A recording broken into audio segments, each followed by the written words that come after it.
Scary sleep stories. Welcome to Sleep Stories in Rain, where the veil between our world and the unknown grows thin. Tonight, we delve into truly terrifying Ouija board stories, tales where innocent curiosity invites something unspeakable into the room. As the planchette glides across the board, chilling messages, sinister spirits, and unexplainable horrors await. Support our channel by liking and subscribing, and become part of a community that confronts the supernatural together. Share your own Ouija experiences in the comments. Moments when shadows moved, voices whispered from nowhere, or you realized you were not alone. Your stories inspire us. If you seek genuine fear and encounters with the unexplained, you're in the right place. Let's begin our first story. Echoes of a deceptive wisp. Under the dim glow of a forgotten attic bulb, the oppressive silence draped over us like a moth-eaten shroud. Each exhale kicked up swirls of dust, ghostly dancers in the meager light, and I wondered if the motes themselves carried secrets we weren't meant to unearth. We had convened here, in the old Highland Road house, the ancestral basement of a fading memory. Curiosity propelled our descent into this netherworld below the living, coaxed by a relic from our youth, the Ouija board. More fool I had been, joining Lily and Noah in this forgotten corner of the world for what was sold to us as nothing more than a tryst with nostalgia. Yet here, in the presence of things old as time itself, my skepticism felt as pale and fragile as the cobwebs swaying from the rafters. The board lay before us, its patina a testament to decades past, the planchette a lifeline to things unseen, unfelt. Lily channeled the atmosphere, painting it with her words. "It's just us, like old times," she mused, tracing the edge of the board, her voice slowly eaten by the expanding silence. She wore her charm bracelet that night, a familiar tinkle that reminded me of summer before our descent into autumnal mnemonics. We began the session, fingers lightly kissing the planchette. We asked it for trivialities, howling laughter that filled our early days but rang hollow in the echoing belly of this haunted house. Yet it was not laughter, but a heavy sequence of movements that greeted us, the planchette animated by an unseen will, disturbed by our intrusion. We watched, uneasy and unprepared, as it danced across the board, pausing only to spell out, "Remember me." A chill threaded down my spine, as if the message itself had willed the temperature to plummet. An unexpected spark ignited, a tether binding past to present, time looping upon itself like a tangled vine. Memories of adolescent evenings spent here flickered, blurred, their luminosity now tinged with foreboding. An unsettling atmosphere wrapped around our circle, palpable as the weight of anticipation. We laughed it off, yet my skepticism buckled under the weight of an unspoken dread. Here, beneath layers of cobwebbed history, the air thickened, stirring with whispers of what once was and what could be again. Our second question, ventured almost as a challenge to fate, drew a reply from the depths of shadow. Compliance snaked outward through the wooden eye of the planchette, coming to rest with a single word: soon. I met Noah's eye and saw his bravado waver, a ghostly ripple across the otherwise unbroken facade. It was only the beginning, and already the quiet corners of the attic seemed to beckon. They danced with a life not yet comprehended, promised by the echo of the planchette's journey. As we sat in the flickering half-light, the past unfurled a tapestry stitched with threads of our childhood folly, a pattern of choices that the world beyond our own had long awaited. The following nights wove a fabric of foreboding over our lives. Hallway whispers that couldn't be shushed, and shadowy figures that only revealed themselves at the periphery of our vision tangled with our waking hours. Each nocturnal vision was a fragment of something we hadn't dared to question, a riddle spoken into existence by old bonds. It began with Lily. She bore the first token from beyond, a distant melody haunting her dreams, resonating like the lingering notes of a music box forgotten under layers of dust. Her artistic reverie became twined with Aurora's eerie presence, seeping into her sketches with a vigor beyond the mundane. "She shows me things I don't want to paint," Lily confessed, voice cloaked in apprehension, over coffee the following morning. The undercurrent of her fear was a vivid pulse in the room, matching the rhythm of our unspoken agreement not to mention the Ouija board. Noah, too, found himself at odds with reality. One evening, while taking the desolate path home, he stumbled from the realm of the everyday into the supernatural. Out of nowhere, a breeze rose, ripping the breath from his lungs and painting a vibrant tapestry of terror across his vision. The scent of seawater, strange and out of place, flooded his senses, whispering promises and threats, indistinguishable from each other. "They called me by name," Noah muttered with shaken certainty when we reconvened. It was an admission that his bravado couldn't cushion. His recount watered whispers, a ripple across the serene mirror of lake water, a thread of deep things hidden just below the surface. The next Ouija session arrived inadvertently, seamlessly pushed to the forefront by a discovery. I found an old journal belonging to my grandmother stashed away among forgotten tomes and tarnished relics. Curiosity piqued, I combed through age-yellowed pages, and there it was, the essence of our previous pact, a spectral dance in ink. Aurora, an emerging wraith of our own making, tied by history and hope into words we could no longer avoid. Determination coursed through us like a spate of rain-swollen rivers. We sat once more before the board, the planchette a compass pointing toward unsolved mysteries. "What do you want from us?" I asked, the echo of my voice stretching beyond the sparse attic and into the night. The planchette moved to spell, "To keep my promise." The certainty of the message landed like the ring of a stone dropped into deep waters, its ripples expanding beyond the horizon of my understanding.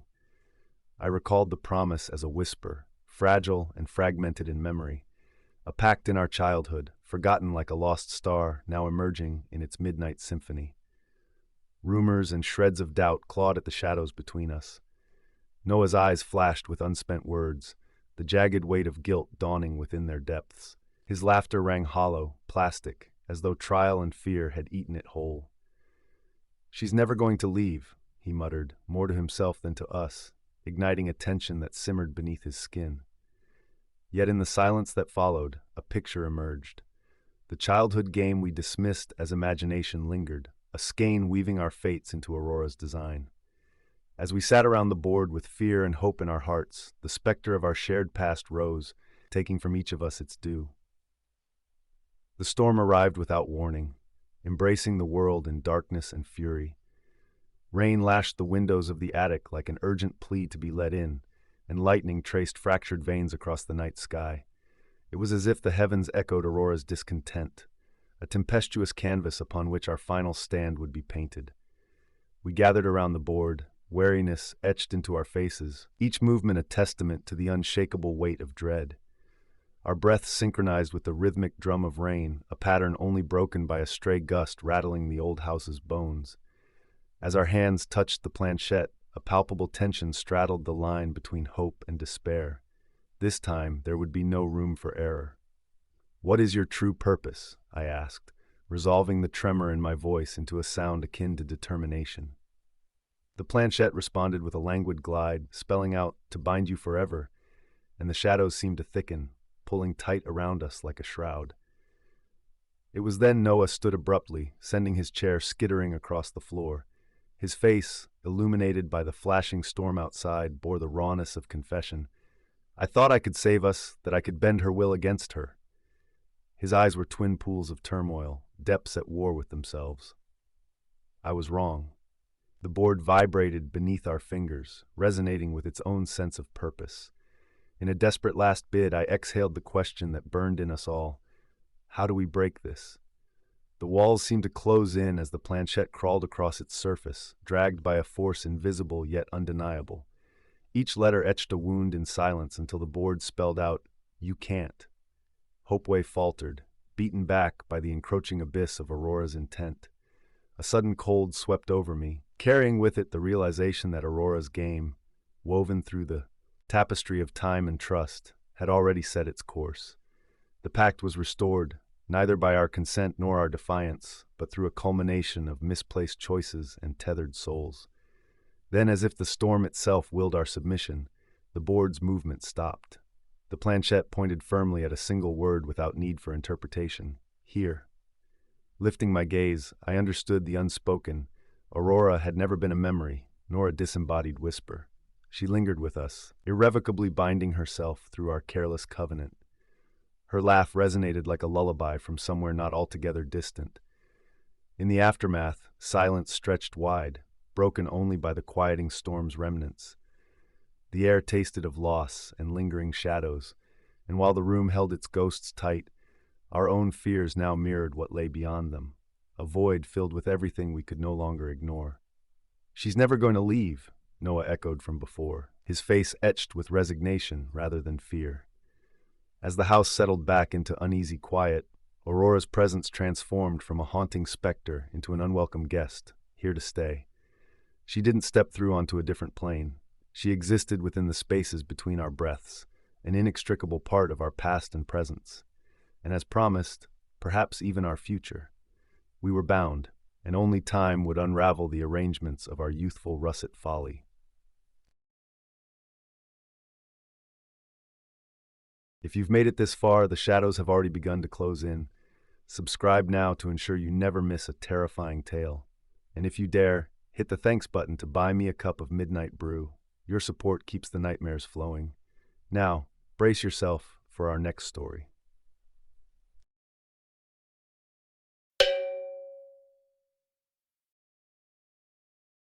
Who awaits beyond the whisper of death, my dear? My grandmother once mused, her words a mysterious rhyme. I had always thought of them as mere folk tales, captivating yet imaginary, until one fateful autumn night when reality draped itself in spectral veils. The old house was as alive as the memories it held. Its wooden floors creaked under the weight of unseen ages, the air thick with the mingling scents of candle wax and drifting dust. My friends, Marcus and Lynn, gathered in the parlor, a hive of anticipation, ready to dance with the unknown. Together we huddled close, driven by curiosity and the belief that the night held solace for me. I had brought out the Ouija board, a relic forgotten in my grandmother's chest, yearning to connect with her spirit. "It's just a game," Marcus joked, although there was an edge to his voice that belied his bravado. Lynn, attentive and curious, regarded the board with a mix of wonder and skepticism, eyes reflecting candlelight. As I placed the planchette at the board's center, a shiver of electricity traced its path through my fingertips to my spine. "Will you speak to us?" I asked, a whisper sharing space with the crackling fire. My eyes met the excited yet wary gazes of my friends. We waited, breaths suspending into silence. Minutes crawled, and the room's temperature seemed to plummet as if caught between worlds. The planchette trembled beneath our fingers, the semblance of life in its halting jerks. It glided, first slowly, then with heightened purpose. The board spelled out, "Veil." Lynn's eyes widened, doubt tangled with awe. Marcus attempted a laugh, though his features betrayed a certain unease. The parlor seemed to breathe with us, shadows lengthening over dusty furniture as the names sunk beneath our skin. A held breath, a shared glance. We pressed on, driven by the primal need for answers hidden beyond the veil. The air felt denser as the connection deepened, like standing at the edge of a world not meant for the living. We asked Veil what it wanted, trying to grasp the mystery behind its name. The planchette moved with a sudden vigor. The board spelled out, "Stay," a word heavy with intent. It hung in the air, chilling in its simplicity. I caught Marcus's expression, a facade cracked by the tendrils of belief entwining him. His hands trembled slightly despite his attempt to dismiss the unease. "It's a trick of the mind," he proposed weakly, yet the words seemed to waver like smoke dissipating under the weight of doubt. Determined to break the spell veiled around us, I urged the session to a close. But the board felt alive, defiant to our intentions. It refused to sever the connection, spelling once more, "Always." A declaration both cryptic and possessive that clawed into our consciousness, painting an unshakable presence. The shadows watched, syncing their silent whispers with the rhythm of rising anxiety. Lynn, usually the problem solver, attempted to ground us. "We need a break. Air, light, something to remind us of the world outside," she insisted. We pulled away reluctantly, shaken by the permanence whispered within those letters. Retreating from the board's pull, we found ourselves rummaging through the attic, driven by a need to understand. Dust-choked journals lay forgotten in boxes. Lynn's curiosity unearthed entries, revealing a child's presence now tied to the Ouija's voice, Veil's very origins bathed in sorrow and solitude. As we read the tales of misfortune, Every page brought Vale to life, an ethereal child, ensnared between the living world and what lies beyond. The sorrow of Vale's existence became ours to bear, a profound realization that deepened as the night wore on, its shadows growing ever longer, watching, waiting. The night wore the guise of eternity as we regrouped, resolved to uncover the truth behind Vale's message. We formed a circle around the board, the candlelight a fragile shield against the encroaching darkness. Every part of me trembled with the weight of knowing what was at stake. We posed the question with voices trembling between fear and curiosity. Vale, why do you stay? The planchette moved, deliberate in its glide. This time the board spelled out, protect. Our breaths hitched, for the word spoke a deeper understanding, a child's remaining desire, bound to this realm by past vows whispered into open, listening night skies. Vale had clung to us not as a threat, but a guardian, needing us to recognize its plight. Marcus, subdued by the revelations, whispered, "What do we do now?" It was Lynn who answered, her insight weaving a path forward. "Perhaps we do not end this, but learn to share the realms." Relinquishing my fear, I saw the truth of it, a bond that wasn't meant to frighten us, but to guide us between this world and the next. By acknowledging Vale as a protector, we accepted its quiet presence in our lives, its whispers now companions rather than chains. The morning light finally touched the horizon, chasing away the shadows that had pressed so close. With it came a peace, a delicate balance struck between two worlds. While Vale would always be there, watching over the threshold of life and after, we could live in tentative harmony with a spirit forged in the innocence of protection. The experience had etched itself into our very beings, altering the way we perceived reality. Vale's presence, a reminder that bridges exist, became a quiet solace, intertwining our life's narrative with the echo of a whispered promise, the guardian of shadows, now a part of our collective soul.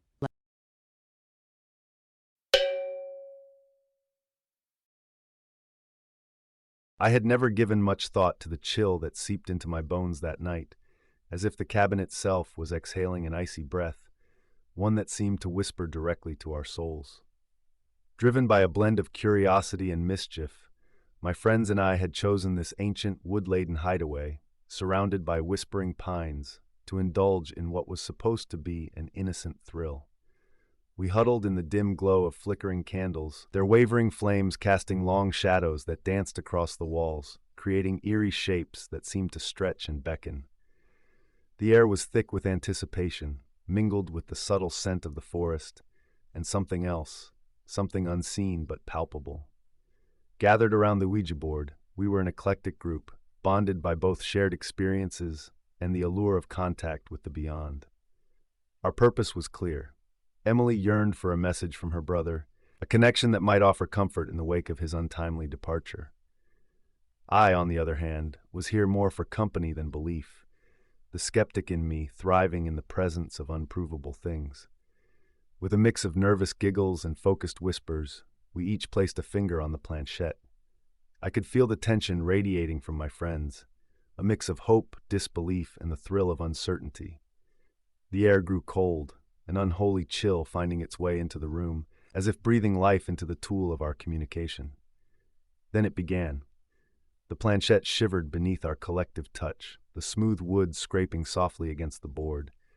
My heart skipped as it started moving, not abruptly, but with intent, as though guided by an unseen force. The board spelled out hello, and I felt my skepticism waver, caught in the fog of our shared breath and mounting unease.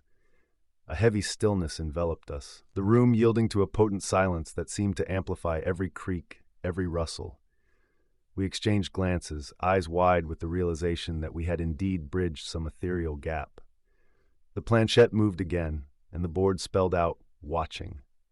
My stomach churned with unease, but the thrill of the unknown was intoxicating. As Emily whispered her brother's name into the darkness, I felt a pang of guilt for doubting, for believing this to be just a game. The board was quick to respond. "Friends," it revealed, as if affirming a connection not just beyond the grave, but between us all. A connection, it seemed, that was just beginning to unravel under the scrutiny of something malevolent. With each turn of the planchette, our certainty unraveled, and paranoia edged its way into our circle. What we thought might be a comforting interaction soon began to take on an ominous tone, a spectral invasion into our innocuous game, whispering threats veiled as truths. The planchette moved to spell danger, and suddenly we found ourselves prisoners of fate, delving into a world that should have been left untouched. But there was no turning back. We had crossed a threshold, one that ensured the darkness beyond the veil had already begun to seep through. The cabin's air, once crisp and fragrant with pine, now felt suffocating and dense, pressing against my skin with a chill that settled deep in my bones. We watched as shadows seemed to scuttle across the room, their forms shifting with the flickering candlelight, creating an atmosphere charged with dread. Our collective breath hung visible in the air, mingling with the foggy exhalations, which felt too eerie, too real to be imagined. The reality of the situation began to settle in, a cold, unyielding truth clutching at my disbelief and crushing it. As if sensing our disquiet, the board spelled out cold, and the temperature seemed to drop further still, threading an unsettling connection between the ethereal and the tangible. Amid the chilling climate, the planchette moved again. This time, the Ouija board's message was clear: secrets. The words echoed in my mind, sowing seeds of suspicion among us. We were no longer merely playing a game. We were pawns in some supernatural revelation, and the board was about to reveal our hidden lives. Who has secrets? Emily's voice quivered, her gaze darting between Mark and me, searching for unspoken answers. But the board knew, and it seemed determined to uncover the foundations of our friendship. None of us dared to verbalize our doubts, but the silence screamed louder than words. Amidst the shadows and spectral whispers, our trust began to erode. We were harborers of hidden truths, all now bound by an uncommunicative entity that thrived on the fractures it was creating. The planchette moved with purpose, revealing yet another haunting phrase: danger near. Our collective anxiety surged. The already pervasive fear darkened and wrapped tighter around us.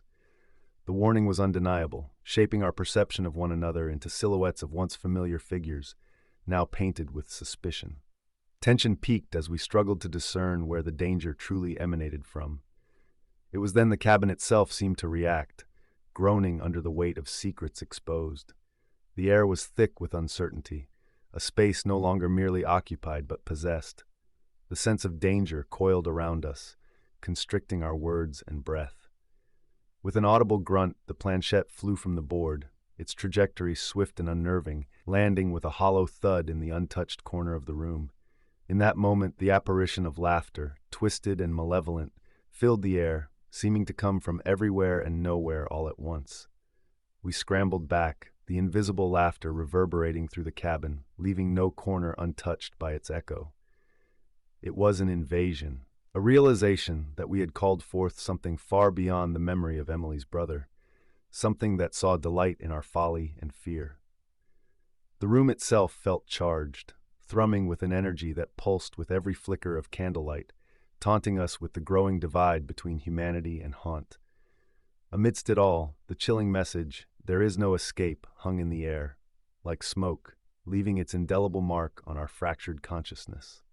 The ghostly communication had drawn a line, and crossing it might mean confronting something darker within ourselves, a truth not all of us were ready to face. But our hand was forced, and somewhere deep inside, we knew there was no retreat from the path we had unwittingly chosen. As the cabin groaned under the weight of spectral disturbance, panic ignited our flight. We bolted from the oppressive atmosphere, flinging ourselves into the cold night air, hoping distance would sever the threads tethering us to the horror within those walls. The moonlit forest closed in around us, its shadows stretching with an unsettling familiarity, as if the darkness had followed us out into the world. The chill of the night compounded with our trepidation, prickling at my skin as though the air itself were lined with unseen barbs. My breath came in gasps, visible tufts of desperation in the biting air. We huddled at the forest's edge, a safe distance we hoped would shield us from the cabin's malevolent hold. As our hearts gradually slowed, a profound unease settled in, wrapping around our senses. In the silence of the night, whispers began to thread through the rustling leaves, soft but undeniably present. It was the cabin's malevolent laughter echoing in nature itself, mocking our feeble attempt at escape. The shadows seemed to move at the corner of my eyes, a constant, shifting reminder that we were not alone. The Ouija board's warning, "There is no escape," now resonated with a haunting truth.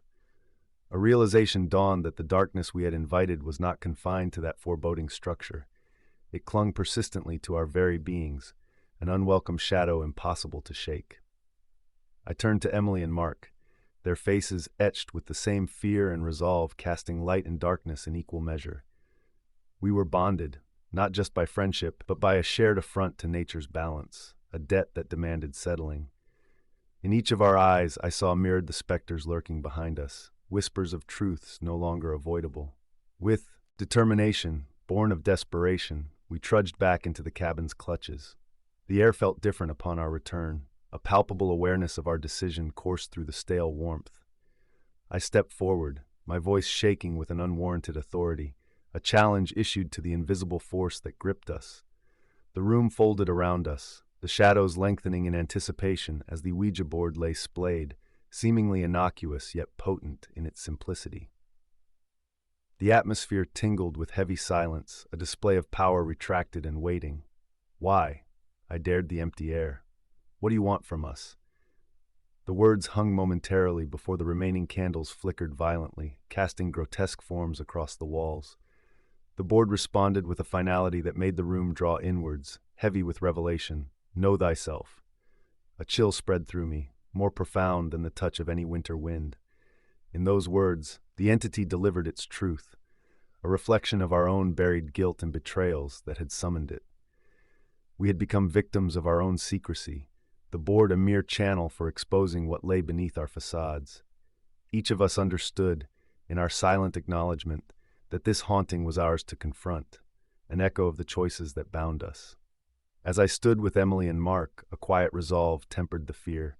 The flames of the candles steadied, a testament to our acceptance. Though the cabin remained tangible, the specter's grasp loosened its hold on our fractured psyches.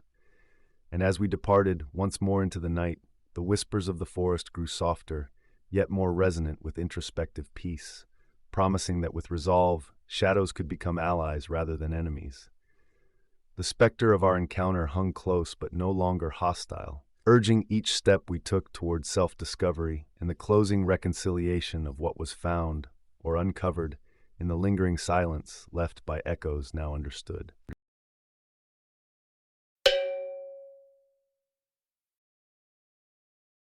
Part 1. Echoes from the Abyss.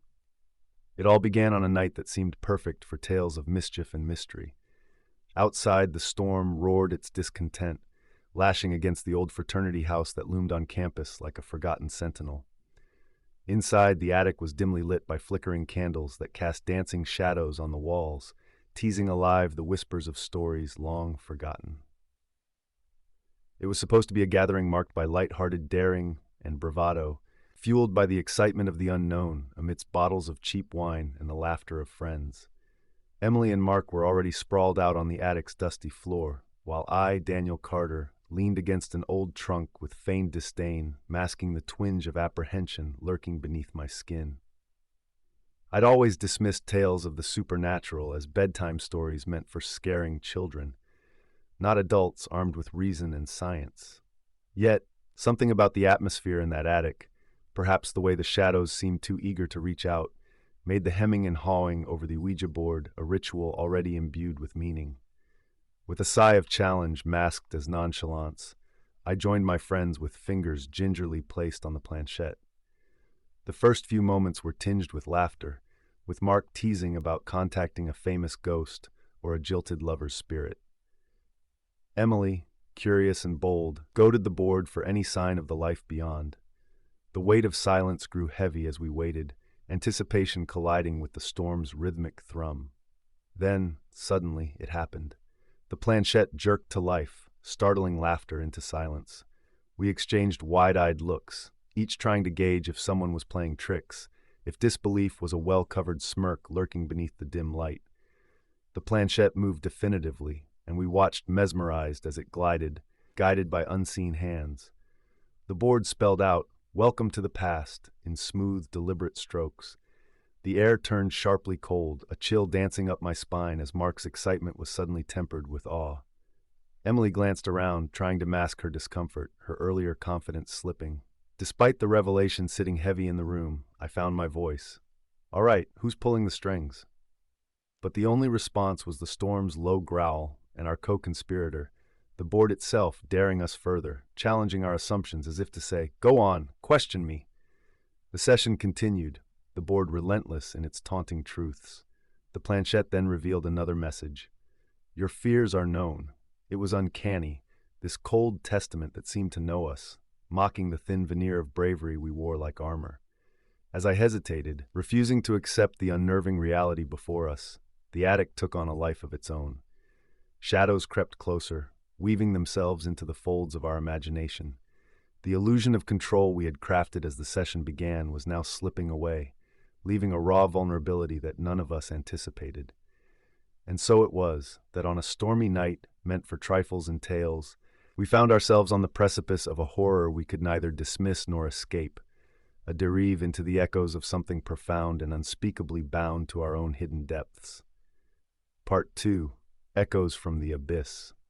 With each chilling message, the room seemed to pull us deeper into its web of shadows. The air grew thick, pressing against my skin, unsettling thoughts weaving through the turbulence around us. My skepticism was barely an anchor in the uncharted sea we had invoked.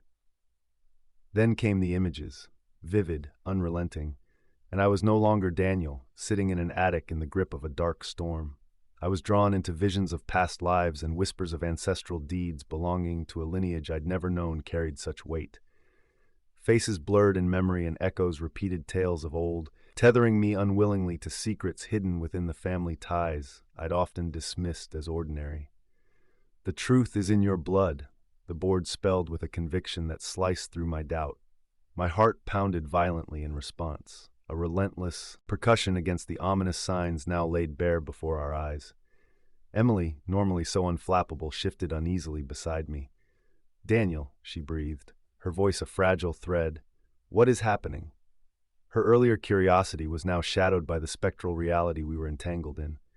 Mark's visage, once a blend of excitement and belief, now bordered on a reverence forged from fear. In a desperate attempted escape from the growing menace, we tried to end the session, pushing the planchette to goodbye with determination that belied our slackening courage. But as keen intention guided our hands, the board held firm, resistant to our pleading. Instead, it lunged with palpable force, spelling out with eerie clarity, "Stay with me." Panic surged, fracturing the tentative bond that had united us in this dark endeavor. Our breaths hitched and glanced wildly around, seeking comfort where none was to be found. The attic, once simply a store for forgotten things, now closed in, teeming with an unseen but deeply felt presence. Amidst the panic, assuredness elbowed its way to Emily's voice. "We should never have come here," she confessed shakily, knowing that courage born from ignorance is a fragile savior in the grip of genuine terror. Mark, usually buoyant, appeared equally at a loss, his belief now a shadow, underscoring the fear painting our faces. Just as our grasp on reality balanced precariously on the edge of reason, the board offered its next revelation. "Betrayal lies within." Those words coiled into my gut, a visceral confirmation that whatever boundary we had crossed knew us intimately, too intimately. The room itself responded. We three changed within it, marked by the whispers of guilt and disarray. We were tethered by our secret fears now taking shape before our eyes, unbound by the spirit's retelling in chilling clarity. Terrified but intrinsically reminded that we could no longer quit this path, we had to see it through, unravel the betrayal that had begun to seep its poison into the night's marrow. Echoes of our betrayal swam like spectral figures around us, swarm-like and relentless, reminding us that the past, though often dormant, wields power whenever courage unwittingly awakens it. Part 3. Echoes from the Abyss. My mind reeled as the spirit's betrayal lingered heavy, wrapping our fates in a shrouded tale we were only beginning to grasp. I knew then what had to be done. This was no longer a simple ghost story to be experienced and forgotten. This was personal, an inheritance of shadows tied directly to my blood, demanding an end only I could provide. Summoning courage from a place I never knew existed within me, I stood, casting off the reluctance that had barred my way. The attic's darkness weighed upon me as I addressed the unseen presence. "You want to stay with me?" I challenged, voice steady despite the shadow's greedy reach. "Then let the truth show itself." Emily and Mark watched, their breath held between fear and hope as I leaned towards the board. The planchette shifted again, its movements unhesitant. Acceptance. It was an ultimatum, one beyond the realm of choice, and in that moment, resignation blossomed into a resolve. The past, my past, our past, needed acknowledgement, a closure that only truth could seal, a forgotten truth my ancestors had silenced, now begging to be heard in the echoes around us. I centered myself, feeling the weight of generations pressing lightly on my shoulders. "Then take it," I whispered into the surrounding night, "and let peace be restored." The atmosphere shifted, an energy resplendent yet quietening, and a calm fell over us. A swift surge of air extinguished the candles, plunging the attic into thick darkness. Yet this time, the ebony veil held comfort rather than dread. For in that darkness, I sensed the spirit finally release us, relinquishing its hold with a crescendo of silence. As I reopened my eyes, the attic remained, unchanged yet profoundly different, free from the tendrilled grasp of past betrayals. Our breaths came easier, the cold air once again warmed by embers of relief. In that attic, we were not merely survivors of a night spent challenging the unknown. We emerged as something more, touched and changed by a truth hidden in the echoes, now finally mended by the choice to embrace courage. Mark and Emily rose beside me, both wearied and awakened in equal measure. Their presence was comforting, a reminder that even when darkness seemed poised to swallow us whole, our bonds, fragile yet unyielding, made us more than any tale of specters and spirits. As we left the attic's embrace, stepping down into the welcoming light of dawn peeking tentatively through the sky, we knew that our shadows had shifted, not simply by the night behind us, but through the acceptance of all that had passed and all that was yet to come. The whispers of the night may linger still, echoing softly through the folds of memory, but they were ours now, our past, our truth entwined forevermore.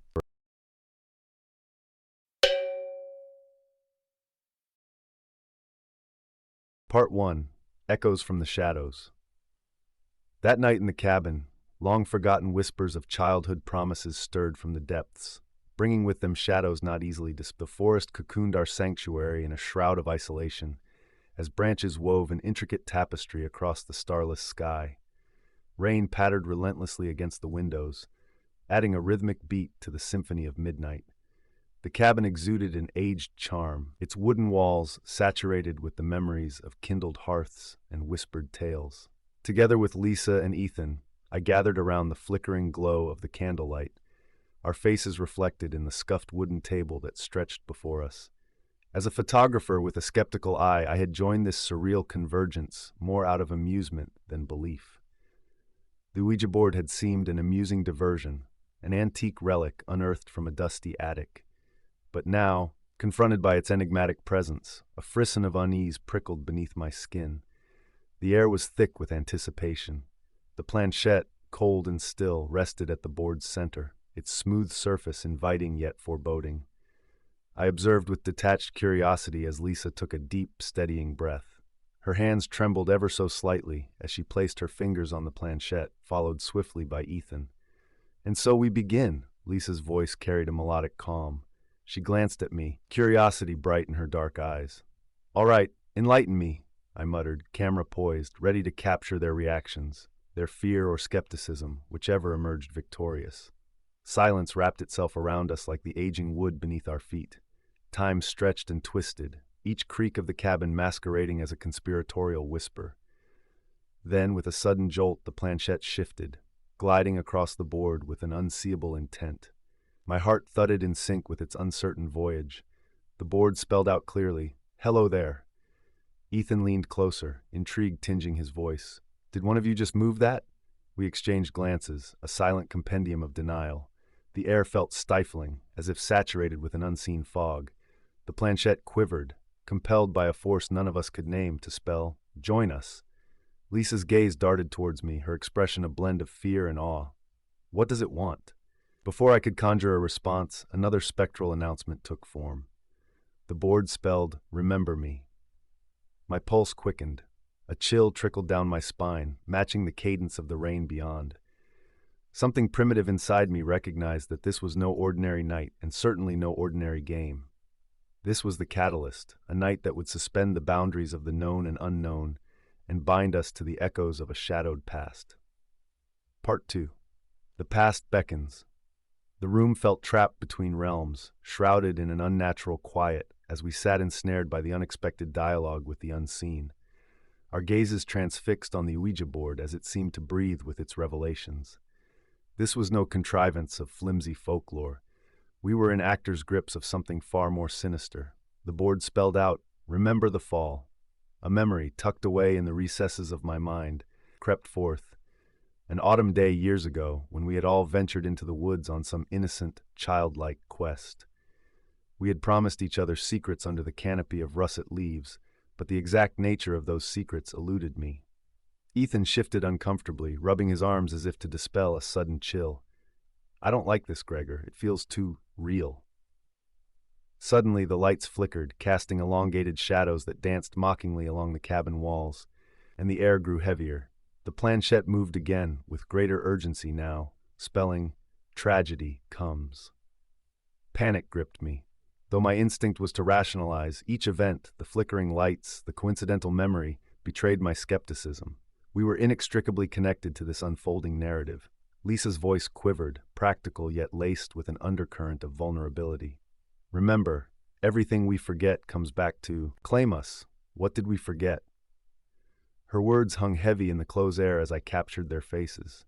The camera clicked, shattering the silence, but it could not encapsulate the fear resonating between us. Abruptly, a loud crack resounded outside, akin to wood splitting under pressure. Lisa screamed, clutching Ethan's arm with the ferocity of terror, as though the spirit from the old trees themselves had stirred. The planchette, guided by an unrelenting force, spelled out a new proclamation: "Fulfill the pact." The darkness seemed to close in, the air pressing down until we could barely breathe. Faces pale, Ethan stood up suddenly, upsetting his chair and breaking the circle. "We didn't make any pact," his voice rang sharply, words laced with defiance and denial. But the spirit knew better, and so, perhaps deep down, did we. As if in response, from the far corner of the room came a slow, methodical creaking, a sound distinct from the storm's symphony. It was as though the cabin itself shifted under invisible weight, bearing witness to truths unspoken, threatening to drown us beneath their magnitude. Part 3. A haunting bond. The tensions boiling beneath our shared history threatened to bubble over, leaving us exposed to the relentless spirit that now seemed to occupy more than just the board. The cabin's oppressive air pressed against us. We feared to speak, lest we wake whatever deeper shadows lurked nearby. The room grew colder, the residual warmth from the fireplace now a distant memory.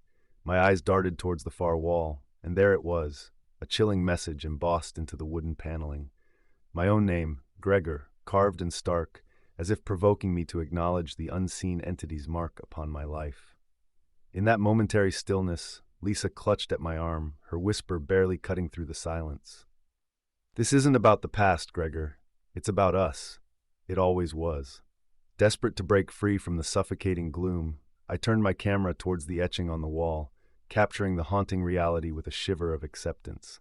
The lens preserved the moment, an immutable record of the spirit's ominous claim on me.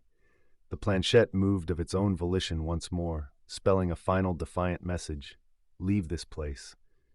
Spurred by a feral instinct for survival, Ethan reached forward to upend the board, scattering its pieces into chaos. The room seemed to momentarily shudder, as though shaking off the weight of unseen shackles. We stumbled towards the door, Lisa's hand finding mine in a lifeline of mutual terror and resolve. The night outside loomed, no longer a simple veil of darkness, but fraught with the whispers of what we had unearthed. As we fled from the cabin's grasp, the rain had ceased, and our shared breath created puffs of mist in the dawn's crisp air. Every step away from that place felt like tearing away a piece of the nightmare that clung to us. Yet, the spirit's tether endured. We bore its mark in each foreshadowed glance and echoed whisper. The air of normalcy was now forever tinged with the spectral. Photographs developed in the light of day still held the shape of shadows, whispering secrets only I could hear. Reality, once a solid bastion against the unknown, slipped into ambiguity. In my heart, I knew I had unwittingly invited the echoes to remain, our paths entwined by an ancient promise unforgotten. The whispering shadows were mine to bear, for better or worse, tethered by the voice of Remember Me, chorusing eternally on the fringes of my mind.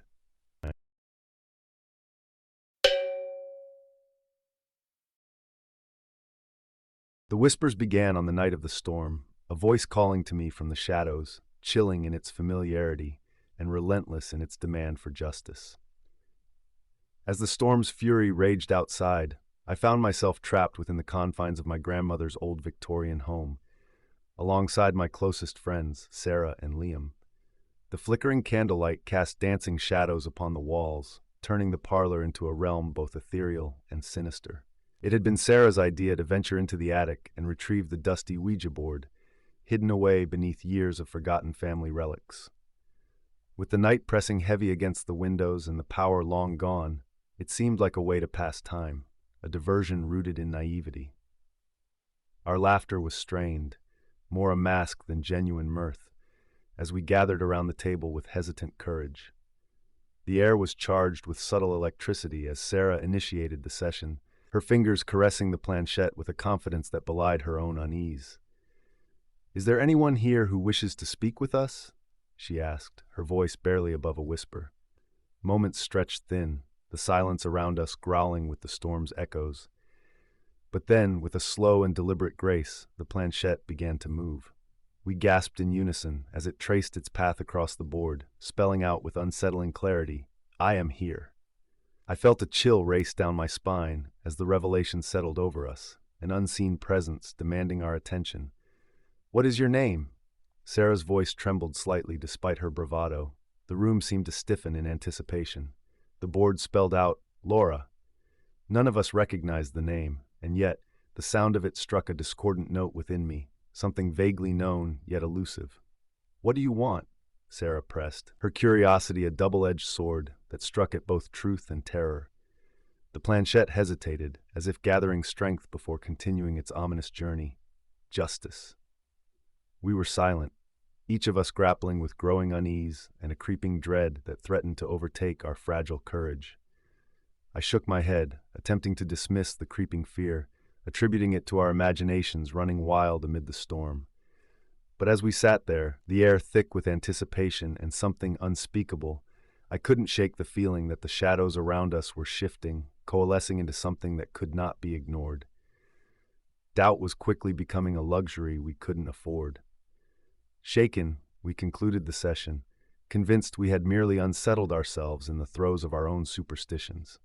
Yet, as we moved away from the table, I knew deep down that the night had only just begun unraveling its dark secrets. Later, when I retreated to the solitude of my bedroom, shuddered against the storm's relentless assault, the whispers resumed. The sound was just this side of sanity, gentle at first, then growing in insistency until I could bear it no longer. "Ethan," it called, caressing my name with a familiarity that pierced my facade of disbelief. I turned, expecting nothing, seeing nothing. But the voice lingered, a chilling testament to the reality now thrust upon us, a call I knew I could not ignore.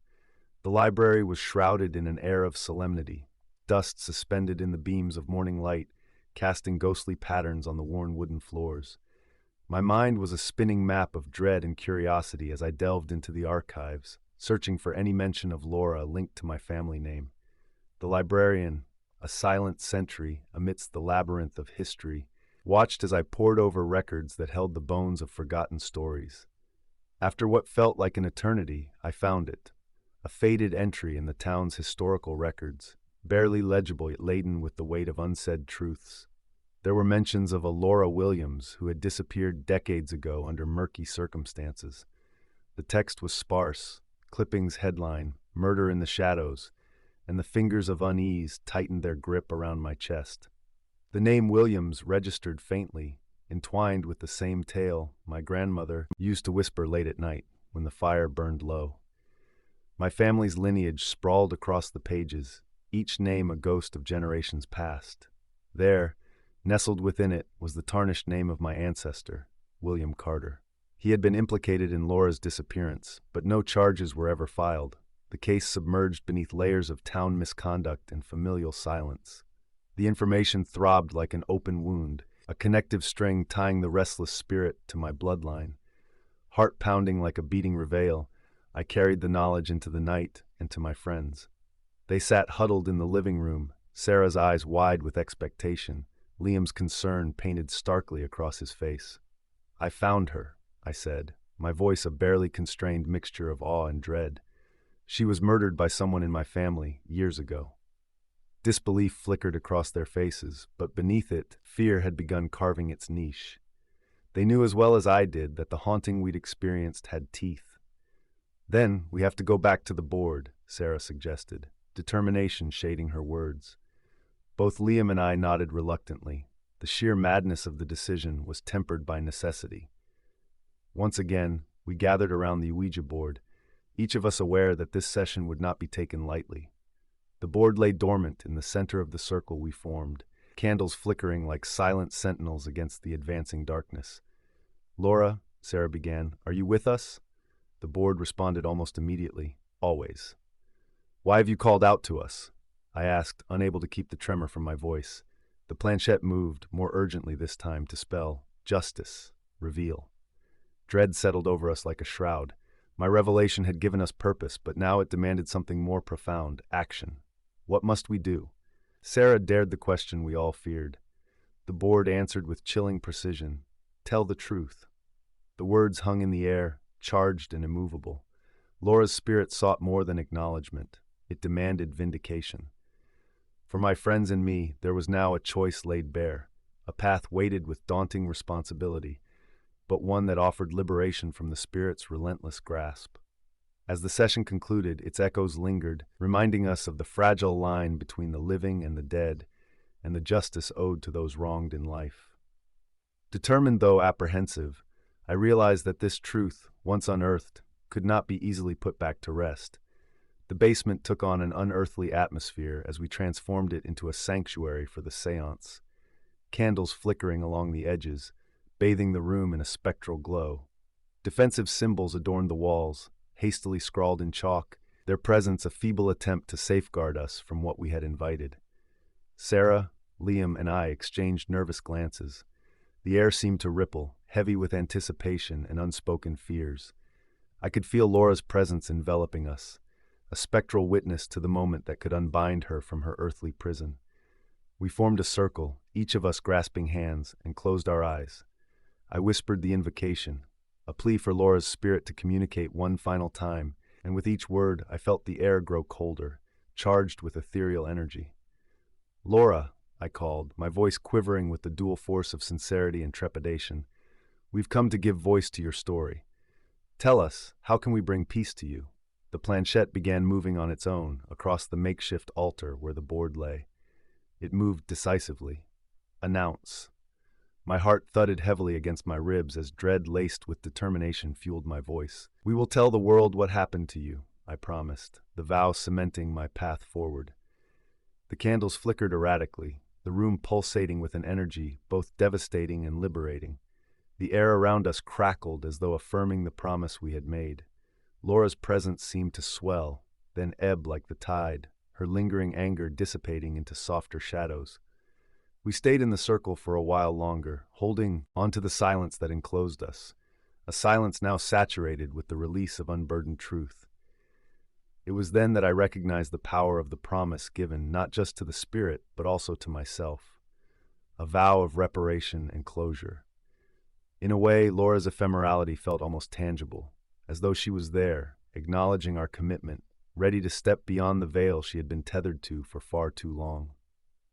Weeks later, I penned down the narrative of my ancestors, weaving together the fragmented history buried beneath layers of secrecy. Each word crafted carefully, a public vindication of Laura's story.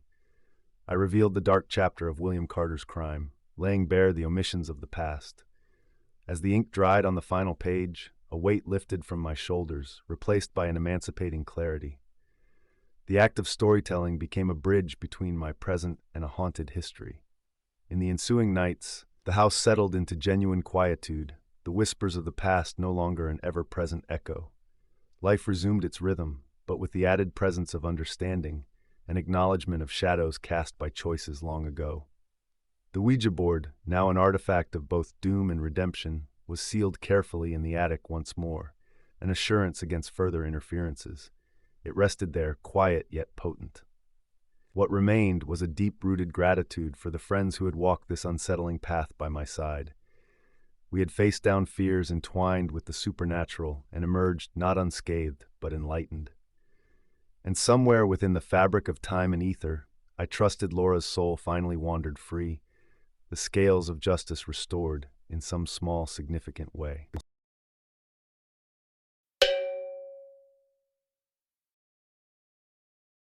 The whisper, woven into the stillness of a moonlit night, slipped unnoticed through the cracks of reality, a soft reminder that some secrets refuse to stay buried. I had dismissed the fading dreams as echoes of my restless mind, mere remnants from childhood tales told under twinkling stars. But the phone calls were more tangible, laden with urgency and shared disquiet, dragging me back. We meet again at the fringes of the lake's mournful arms, the cabin looming like an incomplete history, its memories etched into the decaying wood. It was an uneasy reunion. Time hadn't dulled our faces as much as it had our courage. We were drawn, not by desire, but by necessity, an unwilling magnetic pull back to the shadows we deliberately forgot. As dusk stretched into its cloak, draping the sky in hues of blue and black, the cabin's air seemed to thicken. Marcus leaned against the weather-beaten porch, his arms crossed, scanning the horizon with restless eyes. Lily stepped out of the car, her figure a silhouetted echo of fragility and determination, quietly absorbing our shared apprehension. We gathered indoors, hearts pounding in the silence, the Ouija board resting innocuously between us on the dining table.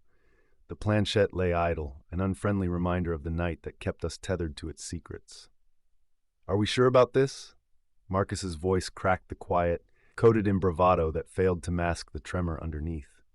"We need answers," I replied, my fingers grazing the planchette tentatively. The place was steeped in nostalgia, yet alien. Shadows danced mockingly in candlelight, simultaneously cast by reality and the haunting we had beckoned. The room inhaled deeply as we placed our fingers upon the planchette. Almost immediately, an unseen force coaxed it to life. Our hearts synchronized in an erratic rhythm, uncertainty shadowing our courage. The board spelled out the word, "Remember." The singular directive echoed tautly in the air, stripping away layers of skepticism and denial. It was then we knew. The past was not done with us, and its story demanded unveiling. Though fear froze the air around us, curiosity kindled an urgent need to delve deeper into the mystery of our shared torment. In that fragile span of silence, our destinies bound tighter against the ticking clock of an unseen realm. Each hesitant question drew us further into the web of whispers and forgotten promises, unveiling fractures we never thought to mend. The chill that coursed through my soul intensified as the planchette moved again, reinforcing its grim insistence. The Ouija board's message was unmistakably clear. The price was paid. Our attempts to rationalize dissolved into the realization of a haunting truth. We were not mere visitors on the board's stage. We were entwined with the specter's wrathful agenda, a binding contract forged in ignorance and shadow. Unable to quell our rising sense of dread, we ascended into the attic, a realm untouched by time, woven in cobwebs and layered in dust. The air was thick with secrets, and as I probed the musty trunks and forgotten relics, an undeniable sense of presence unfurled around us. Among the relics, an old journal called out with haunting persistence. Its pages hinted at an identity intertwined with the specters of the past. The keeper was someone who once dwelled here, their fate mysteriously bound in the woven fabric of time. As Daniel, I dissected every brittle entry. The journal detailed a life intertwined with voodoo rituals and spiritual discord, a life prematurely silenced. The name repeatedly scrawled was Margaret, a forgotten soul clamoring for recognition. My heart raced as realization dawned. Margaret wasn't demanding revenge. She sought acknowledgement of her plight, her spirit caught in a loop of unfinished business. Returning downstairs, we found the board waiting, its presence overbearing as if urging the conclusion of its grim tale. The chill wrapping around the room seemed to throb with an unseen heart as we gathered once more. Our fingers, hesitant yet compelled, coaxed the planchette into motion. The Ouija board confirmed our fear. She was betrayed. An unsettling truth threatened to unravel us. My childhood perception shattered. This wasn't a game. Behind the veil of youthful ignorance lay a sinister truth tethered to human frailty and deceit. Marcus clutched the planchette, determined, desperate. "What does she want?" he questioned, voice tense in the shrinking space between past and present. In response, the planchette moved with relentless certainty. Justice. Posed at the precipice of understanding, Lily leaned in, her voice a soft breeze against the storm. "There must be more," she murmured, her heart keenly attuned to the vibrations between this world and the next. We chose to meet Margaret's demands in a place where land and water wavered under night's dominion, the lakeshore, baptized in the eerie glow of a crescent moon. Candles flickered in the gentle breeze, casting forlorn shadows across our faces. Standing at the brink, the silent waves echoing whispers of bygone days, I felt the ghostly brush of Margaret's presence. We invoked her name, our words a bridge across chasms separating our worlds. I braced against the chilling wave cresting from the prior pact's betrayal. Never had the night felt so alive, the stars above like countless watchful eyes. The Ouija board resting between us seemed charged with static, a conductor on the brink of an incandescent storm. Summoning courage, we asked Margaret how her spirit might achieve peace. The board's response resounded with simplicity, yet its weight threatened to buckle my mind with guilt. Truth will free. The pact we'd forgotten wasn't merely with the dead, but with our very essence, actions unwittingly binding us to spectral despair. As the night held its breath, an unfathomable tension vibrated through the fabric of reality, defining our fates alongside Margaret's enduring story. The dawn's light had yet to paint the cabin with its cleansing touch as we returned inside, determined to confront the twist of fate that bound us. The air hung heavy, crackling with expectancy, as if the spirit world itself anticipated resolution. The Ouija board sat coldly, a testament to our pact and the secrets lying beneath. With a quiet resolve coursing through our veins, we positioned ourselves around it, channeling our collective will toward closure. Our fingers settled on the planchette, hearts synchronized to a rhythm dictated by hope and fear. As we reached across the veil between worlds, the board came alive once more, the planchette etching out the spirit's demands. "You know who," it declared, the implication cutting through us like a searing blade of remembrance. In that moment, an emotionally charged silence descended. It was not the spirit's vengeance that hung heavily, but rather the burden of denied truths. The pact was not merely with the departed, it was a pact of betrayal among us. I saw it now. Margaret's betrayal mirrored our own, the deception wrapped around each of us like a tightly coiled serpent. The atmosphere in the room shifted palpably as Lily's eyes, brimming with regret, met Marcus's hardened gaze. The room's weight seemed to lift under the illumination of newfound understanding. "We are so sorry," Lily whispered, the words a soft balm over old wounds. In the trance of our shared revelation, we asked our final question: how can justice be served? Anticipation held each breath suspended until the board responded unequivocally, "Reveal truth." The bitter acknowledgement of our past actions left us raw, yet undeniably free. It was not vengeance the spirit sought, but the acknowledgement and restoration of what once was. Our previous betrayal now laid bare. Our unity began its arduous healing, rooted in truth. As the candlelight waned and shadows pulled back, daylight tentatively crept upon us, chasing away the night's spectral audience. The tangible reality anchoring to our souls promised a new beginning, marked by forgiveness, a redemption carved from accepting our fault and the past we shared. With the first light of dawn, the cabin exhaled, relinquishing its hold on the nightmares that we, unknowingly, had given life. Margaret's presence drifted gently into silence, the Ouija board's power diminishing to mere wood and planchette as her spirit received the justice of truth acknowledged. Enveloped in the quiet tranquility of morning, we left the cabin, hearts heavier with unspoken apologies, yet lighter with hope for resolve. I knew as we departed that our lives, though altered, would echo with a reminder of the night we broke through the boundaries set by both self and shadow, leading to a freedom undreamt yet long awaited.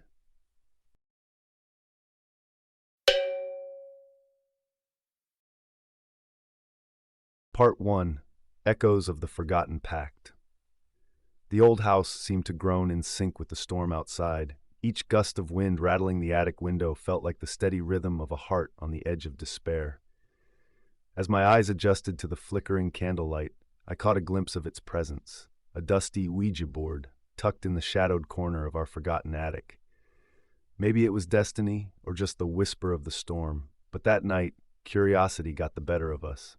It was Liam's idea to gather around the dilapidated board. His enthusiasm was infectious. Emily hesitated, her fingers lightly touching the planchette, a shadow of apprehension crossing her face. But the allure of the supernatural story we were about to weave was irresistible. "We're not afraid, are we?" Liam's voice pierced the room's chill, bringing with it a sense of daring. His charisma often pushed us beyond the boundaries of the ordinary, and that evening was no exception. The anticipation sparked a buzz under my skin, clouded by the aroma of melting wax and musty wood. As we placed our fingers atop the planchette, the wind intensified, sweeping whispers through the creaking rafters like a haunting melody. Our laughter dimmed as expectant silence blanketed the room. The board soon came to life, trembling at first, then confidently gliding beneath our fingertips. The planchette steadily moved to spell, "I am here." A nervous chuckle escaped Liam while Emily's eyes darted to mine, reflecting the unease we all silently shared. The chill deepened, instilling a silent pact among us, a surrender to the mysterious forces we barely understood. The intrigue of that night marked the beginning of our descent. Days passed, but the experience lingered like an invisible tether, pulling me back to that moment. Each time I climbed those creaking stairs, the memories clawed at my thoughts, urging me to understand the entity's cryptic welcome. Determined, I started diving into the history of our bizarrely charming house. In the dark hallway, shadows swayed independent of the storm's rhythm. The Ouija session seemed to have opened a doorway, and the house buzzed with a faint vibrancy, barely detectable but unmistakably there. Once robust conversations whispered instead from behind doors, the source unknown, the language foreign, intended solely for the attuned ear. Despite my attempts to dismiss them as remnants of my imagination, I couldn't escape the sense that we were never alone. Late one night, I stood in that dim corridor as the shadows played with the edges of my vision. The hairs on my arms stood on end, not from the cold but from an indescribable presence. "Behind you," a softly unrecognizable voice whispered, breathless yet tumultuous, carried with the breeze. Heart racing, I spun around, finding nothing but a fog of fear beginning to cloud my once clear skepticism. The distance growing between us was almost tangible. Our once unwavering friendship stood on the knife edge of doubt. In the flickering shadows of reality and the unknown, paranoia flourished. Every unexplained noise, every flicker of light became a reminder of what we had summoned. Arguments erupted as easily as the storm clouds outside, leaving chasms where trust once lay strong. "If you keep feeding into it, you're just inviting it back," Emily accused one evening, her voice trembling with resentment and fear, an emotion foreign to her usual calm demeanor. Liam, ever defiant, spat back, "It's just a damn bored, Em. You're letting it get into your head." As their quarrel pierced the silence, my heart ached with the weight of reality crushing down upon us. Each accusatory word only invited more shadows into the room, distorting the borders of what was tangible. I clung to a fading hope that understanding might offer salvation, pressing on through the sands of time in search of answers. In the dim solitude of night, I buried myself in research, unraveling the tangled history that shrouded our mysterious Ouija board. Curling over faded pages by candlelight, my eyes caught symbols akin to what appeared on the board during our spectral communion. With a sinking heart, I uncovered what it meant. A pact bound us to a presence from beyond, locked in by ancient script. I sought Emily's insight. Her intuition often hinted at hidden truths. Her delicate fingers glided over sketches in her studio, depicting twisted forms and shadowy visages reflecting visions withheld even from my imagination. Her brushstrokes had steadily transcended mere art, mapping a transition from our world to theirs. "This was in my dream," Emily whispered, examining a painting. Her voice barely masked the terror of having seen what she recreated, a threshold bridging our safety and their shadowy domain. "What does it say to you?" I probed, moved by the fragmented revelation splattered across her canvas. Emily's trembling hand reached for another incomplete portrait, depicting a doorway made of flame, inscribed with the fateful symbols. "It spells out return or suffer," she said, a whisper now full of gravity. Her art had provided us clues, fragments of the entity's voice whispered through each brushstroke. We were bound not only by our actions, but also by the cryptic message woven through Emily's subconscious visions. A path maybe of liberation, maybe of doom, yet to be carved by our resolve. With newfound clarity, I faced the growing storm outside, grappling with shadows cast by the truths we hesitated to accept. The crescendo of fear and uncertainty drove us back to the Ouija board, now a crucible upon which fate would engrave its decree. With Emily and Liam at my side, we gathered once more in the dimly lit room, desperation painted on our faces as the storm outside waged war against the night. The air felt heavy with anticipation as we placed our fingers on the planchette. Emily's subtle nod steadied my nerves, reaffirming our silent vow to end this once and for all. The flickering shadows twisted violently as the planchette surged with newfound vigor. Liam, always the bravest, demanded answers. "What do you want from us?" he challenged, voice steady within the maelstrom.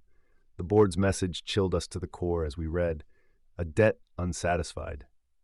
Realization pooled between us like icy water, a toll left unpaid, a balance to strike within our unsuspecting lives. The distant storm roared its approval, lightning casting brief glimpses of the otherworldly intruder called forth. Serenity reluctantly entwined with purpose as Liam stood resolute, his intention more powerful than words. "It's me it wants," he whispered, revelation softening his steely gaze. "Liam, no." Emily's protest welled with emotion, but her voice faltered under the weight of his chosen path. He shook his head, determination firm yet gentle in his eyes. "It's the only way, Em, you know it." We watched as the planchette continued its restless dance, acknowledging him alone. Last right. In heart-wrenching silence, Liam accepted his fate, sealing the pack's demands like a guardian centurion, a keeper securing the passage for those he vowed to protect. A flash of lightning blinded us, the subsequent thunder nearly tearing the fabric of reality as a solemn peace enveloped the room. When the world stilled, we were left with silence, both haunting and serene. Liam was gone, claimed by the shadows that sought their due, but leaving behind an indelible spirit binding our friendship's strength. Emily and I stood embracing the dawn's gentle glow as it pierced the remaining storm's fragility. With hopeful trepidation, we stepped away from the house, leaving behind echoes of what had been invoked in heedless misadventure. The world resumed its rhythm, though forever altered by the choices we had made and by Liam's sacrifice, a secret held close by shadows and whispered promises.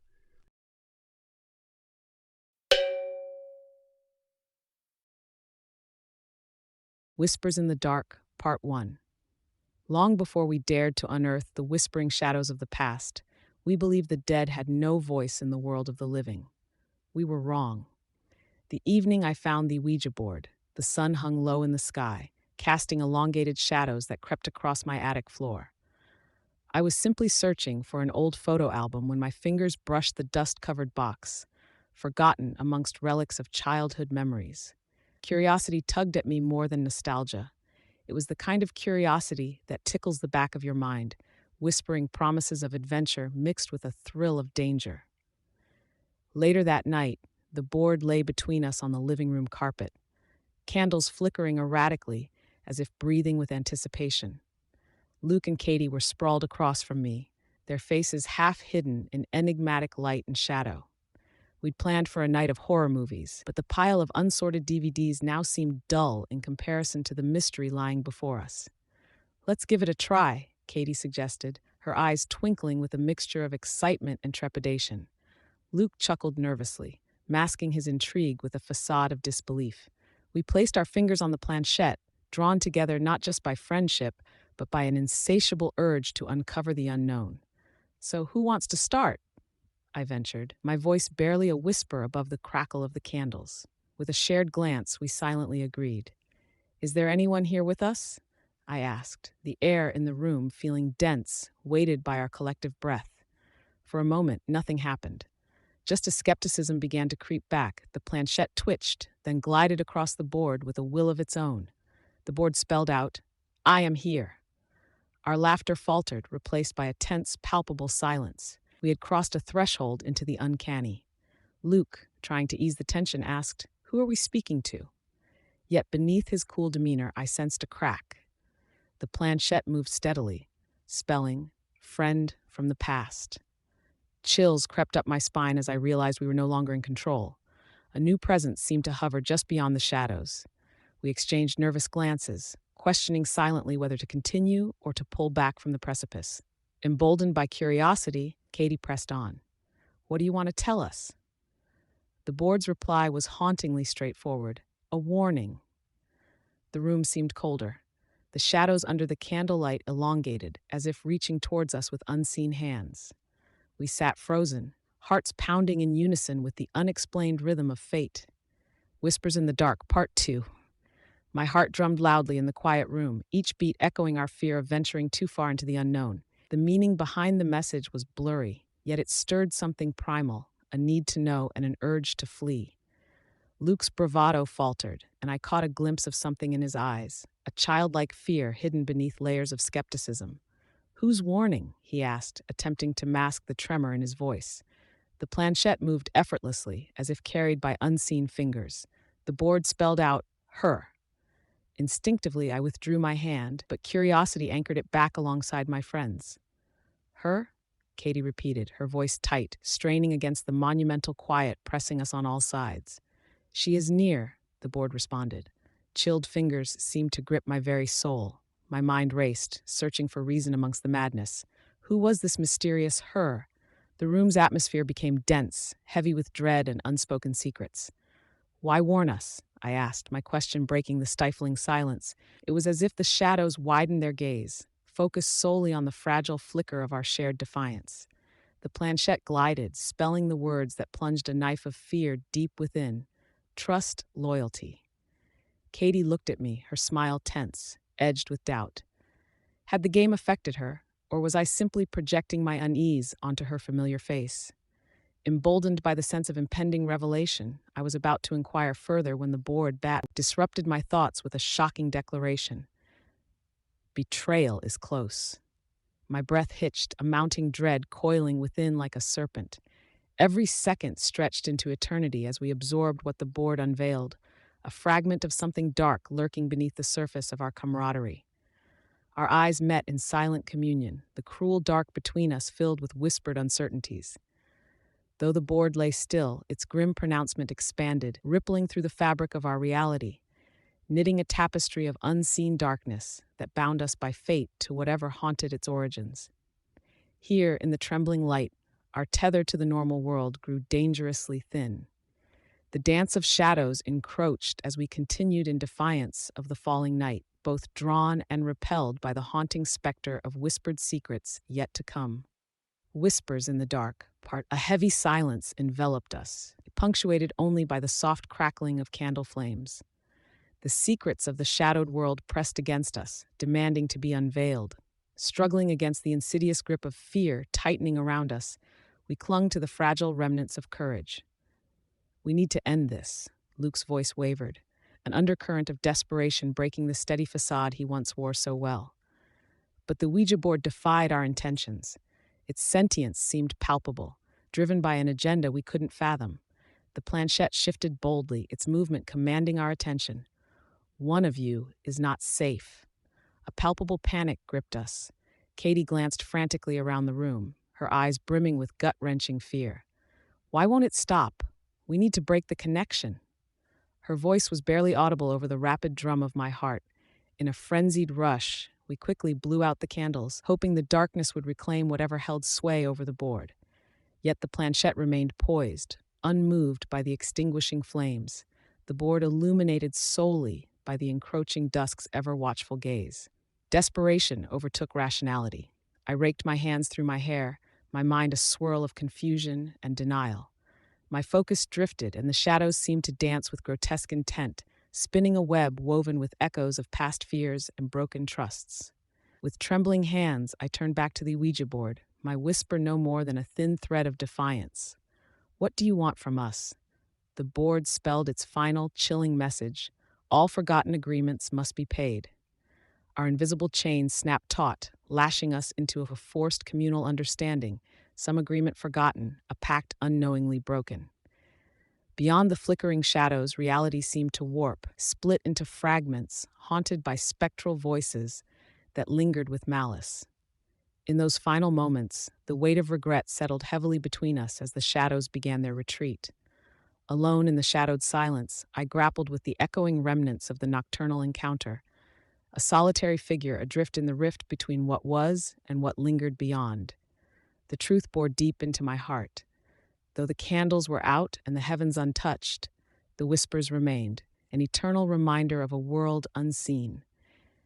And in their haunting embrace, I understood that the shadows had claimed something far beyond the ken of ordinary men, a piece of my soul, eternally bound to the whisperings of the dark.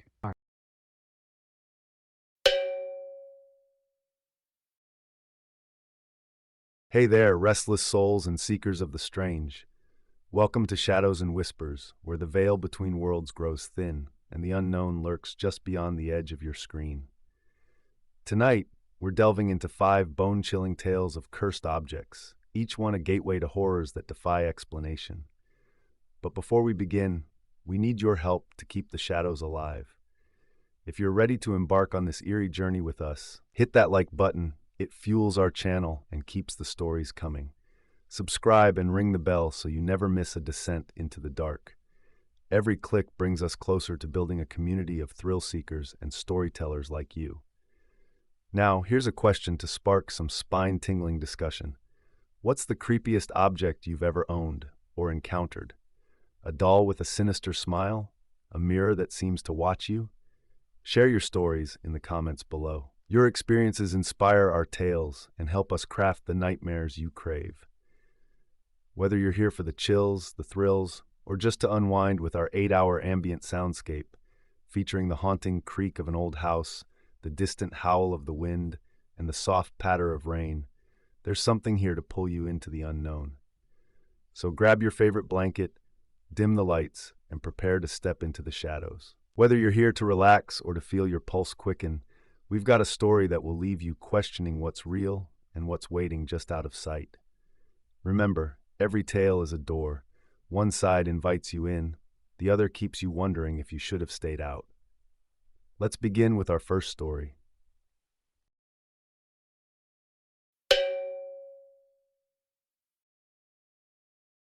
I never believed in ghosts. Not really. But that night, when the planchette moved to spell my name and then said, "I'm staying," I felt a cold chill run down my spine. It wasn't just the chill. It was the feeling of something watching me, something that had just decided I was its next target. And from that moment on, nothing was the same. It all started on a weekend when Maya invited me and Jason to her house. We were bored, looking for something to break the routine. Maya mentioned her attic, saying it was a treasure trove of old stuff. Curiosity got the better of us, and we climbed up the narrow stairs, the wooden steps creaking under our weight. The air was thick with dust and the smell of forgotten memories. Boxes were piled everywhere, filled with old clothes, books, and random antiques. In the corner, beneath a ratty blanket, we discovered it, an old Ouija board. The surface was scratched, the letters faded but still legible. The planchette was wooden, worn smooth by time. Maya laughed nervously. "Anyone up for a little fun?" she said, holding it up like a trophy. Jason smirked. "I'm game. Bet nothing happens."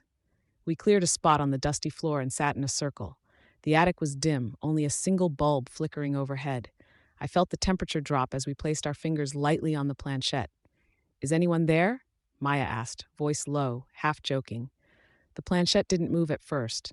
We exchanged glances, expecting silence. Then it slid softly, almost deliberately to Y, then E, then S. We froze. "Okay, creepy but probably a prank," Jason said, trying to laugh. I swallowed hard but didn't remove my fingers. The board spelled out, "Who are you?" We looked at one another, uneasy. "I'm Sarah," I said, testing it. The planchette slid slowly to spell, "Hello, Sarah." My heart thudded. The air felt heavier. "Are you here to talk?" Maya whispered. The board spelled, "Yes." Suddenly, the planchette moved faster, spelling out, "I'm staying." It paused on my name again. I jerked my fingers away. "What do you mean?" Jason stood up, breaking the tension. "This is ridiculous. Probably just a trick." I felt something cold brush past my arm, and the attic's shadows seemed to grow darker, deeper. Later, in my bedroom that night, the house was silent except for the wind tapping at the windows. I lay in bed, eyes wide open, replaying the words. Then I heard it, a faint whisper just beyond the door. It sounded like someone calling my name, slow and drawn out. "Sarah?" I sat up. My breath hitched. The whispers came again, closer this time. Footsteps shuffled across the hall. I looked toward the dark doorway but saw nothing. I told myself it was my imagination, the echo of restless wind, but the chill in the air crept deeper, settling into my bones. I tried to call Maya, but she didn't answer. Jason's phone went straight to voicemail. The sense of being watched never left me. Shadows moved just out of sight. Doors creaked. The whispering voices grew steadier, spelling out words I could barely catch, but that set my heart racing. I wasn't alone anymore. Something had claimed me that night in the attic, and it was coming for me every waking hour after. The next day, I forced myself to act normal. I met Maya and Jason at our favorite coffee shop, trying to brush off the fear knotting my stomach. But as soon as I started telling them about the whispers and the cold spots, Maya's face changed. "You're not seriously still scared about that board, are you?" she said, stirring her coffee nervously. Jason shrugged. "It was probably just shadows and your mind playing tricks." Their disbelief hurt more than the cold that lingered inside me. I wanted to convince them, but words felt useless. They glanced at each other, exchanging worried looks like I'd lost it. "I'm telling you, it's real," I said quietly. "I've felt it, heard it, it's here." Maya shook her head. "Sarah, you need to calm down. Maybe you're stressed. We all just had fun, okay?" But their doubt only made me feel more isolated. That night, the presence grew bolder. Back in my apartment, the lights flickered, and the air grew so cold I could see my breath. I sat on the couch, trying to keep my racing heart steady. The Ouija board was gone. I'd hidden it under my bed after the attic, but then, without warning, it appeared on the coffee table. Dusty and worn, like it had been summoned by unseen hands. I hesitated, but placed my fingers on the planchette. The room fell silent, except for my shallow breaths. The planchette moved slowly, then faster, spelling out, "You can't hide." Fear slammed into me like a wave. I wanted to pull away, but something held me there. The board spelled, "I watch you." Suddenly, a vase smashed behind me, shards scattering across the floor. My heart pounded so loud it drowned out everything else. I barely slept. The next day, desperation pushed me to see a psychic Maya recommended. The psychic's room was dim, incense floating lazily through the air. She looked ancient but kind, her eyes sharp beneath silver-streaked hair. "I felt him," I admitted, voice shaking. "The spirit from the Ouija board. It won't leave me alone." The psychic nodded slowly. "This is no ordinary haunting. The spirit was betrayed, trapped by others, playing with forces they didn't understand. Now it is vengeful, possessive. It needs a vessel, and it's chosen you." Chills crawled across my skin. "Can you help me?" I asked desperately. She sighed. "There might be a way, but the spirit is strong. You must be ready to face your darkest fears. This will not be easy." As I left, the sky darkened. I felt the weight of that presence pressing in, waiting, watching, patient and cruel. The night I decided to face it, I cleared my living room. The lights were out, and candles flickered on the floor around the Ouija board. My fingers trembled as I placed them lightly on the planchette. The air was thick and cold. Silence fell, heavier than the darkest night. The planchette moved slowly at first, then faster, spelling out, "You can't escape." I swallowed hard and asked, "Who are you?" The board spelled out, "I was betrayed." "By whom?" I whispered. "They left me here, alone." My throat tightened. The voice was full of pain and angry hunger. "Why are you here now?" I forced the words out. "I want to stay." The air pulsed with cold. I felt the presence move all around me. Then the planchette spelled a warning. "You're next." Fear closed in, but I knew I couldn't run. "Will you possess me?" I asked, voice cracking. After a long pause, the planchette spelled, yes. My heart froze. I made a desperate choice. What if I let you go? Will you leave me alone? The board spelled, agree. You promise? Forever. The candles flickered low. A cold breath swept past me, then faded. The room returned to quiet. Days later, I moved into a new apartment. It was bright and across town. I thought I'd escaped. But sometimes, in the corner of my eye, shadows flickered.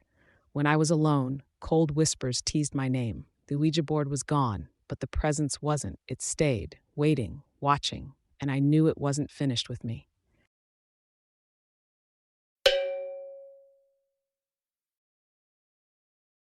I don't know why we found that Ouija board in the back of that dusty thrift store. It was just sitting there, all worn down and looking like it had been forgotten for decades. When I picked it up, it felt cold, heavier than I expected, like it carried something with it. But we were just a group of friends messing around, so I shoved it in my bag and forgot about that feeling. That night, Lena, Sam, and the others came over to my apartment. It was one of those rare nights when we were all free, no distractions. We gathered in my living room, the lights low and the windows shut tight against the early fall chill outside. Someone joked about ghosts. Someone else dared us to try the Ouija board. Half of us laughed, thinking it was stupid, the other half curious. We arranged ourselves around the old board. A couple of us placed our fingers lightly on the planchette. At first, nothing happened. Then, slowly, the planchette began to move, spelling out simple words. It was almost like someone was playing a trick on us until the messages stopped making sense. The board spelled out, "Who is here?" Then after a pause, "I do not leave." The mood flipped instantly. Laughter fell silent. The air felt thick and heavy, like something was pressing down on us. I remember looking at my friends. Lena's face went pale. Sam narrowed his eyes, probably trying to read the movement or find a joke, but the planchette kept moving with a purpose. It spelled out warnings, strange names none of us knew, and finally it spelled out, "Don't trust." We all wanted to stop, but no one dared move their hands first. The board felt alive. By the end, the air was cold, and something inside me was shaking. When we finally lifted our fingers, the room felt empty. But that sense of unease stayed with me. The others laughed nervously, saying we were all just imagining things. They said it was a prank or the board was flawed. The next morning, I wanted to talk about what happened. I tried to bring it up when we met for breakfast, but Lena looked at me like I was joking. Sam shrugged and said he barely remembered the night. The others gave vague answers, like the whole thing was some blurry dream. It was like the event, that strange contact, had already slipped away from their memories. That's when the fear first set in. I was the only one who remembered the board's warnings, and I could still feel the weight of something standing just beyond sight, waiting. The first night after that, I woke up gasping. The air in my room was ice cold, but I couldn't see where it was coming from. I heard whispers, soft, almost like secrets being shared just beyond my door. I told myself it was my mind playing tricks, but when I looked over at the nightstand, the candle I'd lit was already burnt down to nothing, even though I had only lit it moments before. There were shadows moving just out of sight, flickering in my peripheral vision. Once, when I turned my head, I thought I saw a figure standing in the corner, a silhouette that disappeared the second I blinked. I tried calling Lena that night. I needed someone to tell me I wasn't going crazy. She didn't answer. The next day, I messaged Sam, hoping for some support. He responded almost casually, asking if I was pulling my leg. He said none of it made sense and asked if I was overthinking things. I arranged to meet them both at the coffee shop the next afternoon. I needed to understand why they couldn't remember the Ouija night. Over steaming cups, I pressed Lena and Sam to talk about it. I told them what was happening, how the air chilled in my room, the whispers, the shadows.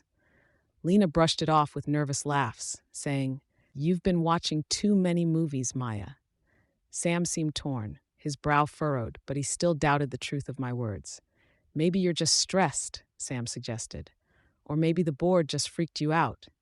But I could see the worry in his eyes, like he wanted to believe me, but didn't know how. That night, I pored over online forums, desperate to find answers about what we might have unleashed. The stories I read chilled me. Spirits that wouldn't leave, hauntings that stripped friends apart, memories fading like smoke. I dug into old books I found at the library, anxiously flipping pages about spirits attached to the living, about broken pacts and warnings ignored. I took notes, trying to find a ritual to end it all. But the more I learned, the less hopeful I felt. The haunting didn't ease. If anything, it grew worse. Objects around my apartment shifted just slightly. A photo frame tipped over without reason. My bedroom door creaked open slowly in the dead of night. I wasn't alone. Something dark was close, waiting, watching, feeding on my fear and isolation. The storm hit hard that night, rain pounding against the windows like fists. I sat on the edge of my bed, clutching my phone, heart pounding so loud I worried it might burst. That's when the darkness shifted. A shadow pulled itself from the corner, a tall shape that twisted and warped, almost like smoke trying to form a face. It leaned in, and I swear I heard a voice, low and hungry. The spirit spoke clearly, cold as ice. You made the mistake. We sealed the pact. Friends forget, but you remain. It told me it erased their memories to feed my fear alone, to trap me here. The words burned inside me like acid. I screamed at it to leave, but it only smiled, a dark grin without lips, and whispered, "You are mine now." The Ouija board wasn't in my apartment. It was gone, vanished like it had never existed. I reached out to Lena, but she wouldn't meet my eyes. Sam stopped answering my messages altogether. It was as if the night never happened for them. For me, though, everything was different. Every breath felt heavier, the shadows deeper. Days passed, and my world shrank. I became a ghost in my own life, haunted by a presence invisible to everyone else. Sleep became impossible. Every shadow whispered threats, every silence screamed at me. I recorded a message on my phone, my voice shaky but desperate. If anyone finds this, don't play with the board. It doesn't just answer. It takes, and it never lets go. Now I'm here, trapped, talking to whoever might hear. The darkness waits, patient and hungry. And I'm the last one who remembers that night, the only one it chose to keep.